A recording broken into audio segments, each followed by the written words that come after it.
It was a crisp autumn afternoon when Sarah and her friends set off into the woods for a weekend hike. The forest was bathed in the warm glow of the setting sun, the leaves on the trees dancing in a gentle breeze. They had planned this trip for months, a weekend getaway to escape the city and immerse themselves in nature's beauty. Little did they know, the peaceful woods would soon turn into a deadly labyrinth, where every sound, every movement would feel like an omen of doom. Sarah, a young woman in her late 20s, was an avid outdoors enthusiast. She loved the quiet, the solitude, and the way the forest made her feel like she was the only one alive in the world. But on this trip, something felt different. There was an inexplicable tension in the air, an unsettling feeling that made the hairs on the back of her neck stand up. It wasn't the usual peace of the forest. It was something darker, something wrong. Her friends, Emma, Lucas, and Tom, were laughing and joking ahead, oblivious to Sarah's growing sense of unease. The sun was starting to dip below the horizon, casting long, eerie shadows across the forest floor. The trail they were following was narrow, winding through thick trees, and Sarah felt a constant pull at the pit of her stomach. It was as if someone, or something, was watching them, lurking just beyond the tree line. "Come on, Sarah," Emma called out, looking back at her with a smile. "Quit lagging behind." Sarah forced a smile and quickened her pace to catch up, but as she did, she couldn't shake the feeling that there was someone else in the woods, someone who wasn't part of their group. Her breath caught in her throat as she heard something, a twig snapping underfoot, but not from her friends. She turned quickly, scanning the trees. Nothing. Just the wind rustling through the branches. "You okay?" Lucas asked, noticing her sudden pause. He had a concerned look on his face. "Yeah, just thought I heard something," Sarah replied, trying to sound casual, though the unease in her voice was hard to mask. "You're just imagining things," Tom chimed in, his tone dismissive. "It's probably just an animal or something. Come on, let's keep going." They continued along the trail, but Sarah couldn't shake the feeling that someone was following them. She kept looking over her shoulder, half expecting to see a shadow darting between the trees, but each time she turned, she saw nothing but the darkening forest. As they reached a clearing, the moon began to rise, casting a pale, eerie light over the landscape. It was now fully dark, and the forest seemed to come alive in ways that felt unnatural. The shadows were longer, the sounds of the forest amplified. Sarah could hear her heart pounding in her chest, the only sound louder than the wind in the trees. "We should probably set up camp here," Lucas suggested, looking around at the wide open space. "Yeah, we're not going to make it back to the car in the dark," Emma agreed, already pulling out her sleeping bag. They set up their camp quickly, the quiet air broken only by their voices and the sound of the crackling fire. Sarah found it hard to relax. Every crackle of the fire, every gust of wind felt amplified, as if the very forest was alive with sinister intent. After they had eaten and settled down around the fire, Sarah couldn't help but notice that Lucas and Tom had begun talking in hushed tones, their eyes occasionally flicking nervously toward the dark tree line. Emma, too, seemed distracted, glancing up at the trees as if expecting something to emerge. Suddenly, the wind picked up, and a chilling howl echoed through the woods. It wasn't the usual cry of an owl or the rustling of leaves. It was the unmistakable sound of something moving in the forest, something that was not supposed to be there. "Did you hear that?" Sarah whispered, her voice trembling. She looked at her friends, but they were all silent, staring into the dark woods. Another howl came, this one closer, followed by the unmistakable sound of footsteps, heavy, deliberate footsteps that crunched on the fallen leaves. "Okay, that's not normal," Tom said, his voice tight with fear. "What is it?" Emma asked, her eyes wide with panic. Before anyone could answer, the footsteps stopped. Everything went dead silent. The fire flickered, casting strange shadows around them. The wind died down, and the forest seemed to hold its breath. Then, out of the darkness, a figure emerged. Tall and cloaked in shadows, it moved silently, its steps unnaturally smooth. The figure didn't make a sound, yet it felt like it was drawing closer with every pace. "Who's there?" Lucas shouted, trying to sound brave, but his voice cracked. The figure didn't respond. Instead, it continued its approach, moving closer and closer to the campfire. And then, the figure spoke. Its voice was low, gravelly, and filled with malice. You shouldn't have come here." The words hit Sarah like a punch to the gut. She froze, her blood running cold. Her friends stared at the figure, unsure of what to do. The figure stepped forward, revealing itself in the flickering light. It wasn't human, not entirely. Its face was gaunt, hollow, and its eyes glowed a sickly yellow. It was covered in tattered clothes, its skin stretched tight over its bones, as if it had been wandering these woods for centuries. The figure raised a hand, pointing at Sarah. "She was the one who should have stayed away. She was the one who disturbed my rest," it hissed. "Run!" Sarah screamed, but her voice was lost in the wind. Before anyone could move, the figure lunged. In an instant, it was on them, its cold hands wrapping around Sarah's arm, pulling her toward the dark woods. She screamed, struggling to break free, but the figure's grip was unyielding. "Sarah!" Emma shouted, trying to reach her. But the figure turned, vanishing into the darkness with its victim. The others were paralyzed, unable to move, trapped in the grip of terror. It wasn't until the figure had completely disappeared into the woods that they could finally move. "Go after her!" Tom shouted, snapping out of his daze. They scrambled to their feet, but the forest had changed. The trees were no longer welcoming. They were barriers, each one an obstacle they couldn't pass. The wind howled, and the once familiar path had become a twisted maze, leading them deeper into the heart of the haunted woods. "Sarah!" Emma cried, her voice breaking. They ran, but the woods seemed endless. The footsteps of the figure echoed all around them, taunting them, leading them farther away from the camp and deeper into the unknown. Hours passed, or maybe it was days. It was hard to tell. The forest was alive with movement, shadows shifting just beyond their sight and the unmistakable feeling of being followed. Finally, they reached a clearing, one they didn't recognize. And there, in the middle of the clearing, was Sarah. But she wasn't the same. Her eyes were wide and empty, her skin pale and cold to the touch. She had been marked, changed. The figure had taken her, and now she was its servant, its stalker, cursed to wander the woods for eternity.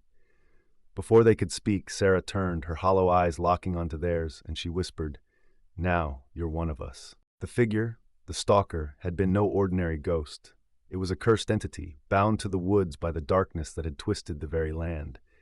It had been waiting for the right moment, and it found its prey in Sarah, the one who dared to disturb the forgotten tombs hidden deep within the woods. But Sarah's transformation wasn't just physical. It was a surrender to the forest, an ancient pact. She had become the stalker's vessel, forever bound to the woods, forever cursed to wander with him, tormenting those who crossed into the sacred domain. As the forest grew colder, more twisted, Sarah's friends began to feel it. The pull of the forest's dark magic, the whispering winds that called to them, urging them deeper into the heart of the woods. They couldn't escape. Not anymore. The forest had claimed them. And as the years passed, other unsuspecting hikers would disappear into the very same woods, lured by the eerie call of the stalker and his servant. The stalker in the woods was always watching, always waiting, drawing in the next soul to join the cursed procession of years passed, and the haunted woods grew more feared, more dreaded. Stories of a strange, silent figure haunting travelers, whispers of lost souls wandering the shadows. Sarah's name was soon forgotten, but those who dared venture too far into the woods would never return. And so, the cycle continued. The stalker in the woods was always watching, always waiting for the next lost soul to claim. Sarah's eyes, once full of life and adventure, were now dead, empty. Her expression, once warm and curious, was now cold, lost in the eternal wanderings of the cursed woods. The transformation had been complete. She had become the very thing she feared, the entity she had once run from. The forest had claimed them all. Every new traveler, every lost soul now wandered the labyrinth, part of the haunted wood's endless curse. The stalker, once a figure of fear, was now its master, a force of nature that controlled all who dared enter its domain. In the distance, through the trees, the sound of footsteps echoed once again, and they were coming closer. The forest was no longer just a collection of trees and paths. It had become something far more sinister. The air was thick with an unnatural heaviness, the very atmosphere vibrating with a malevolent energy.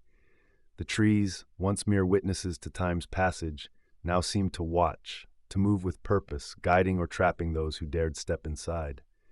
The dark, foreboding woods had become a predator in itself, a labyrinth designed to ensnare, to devour.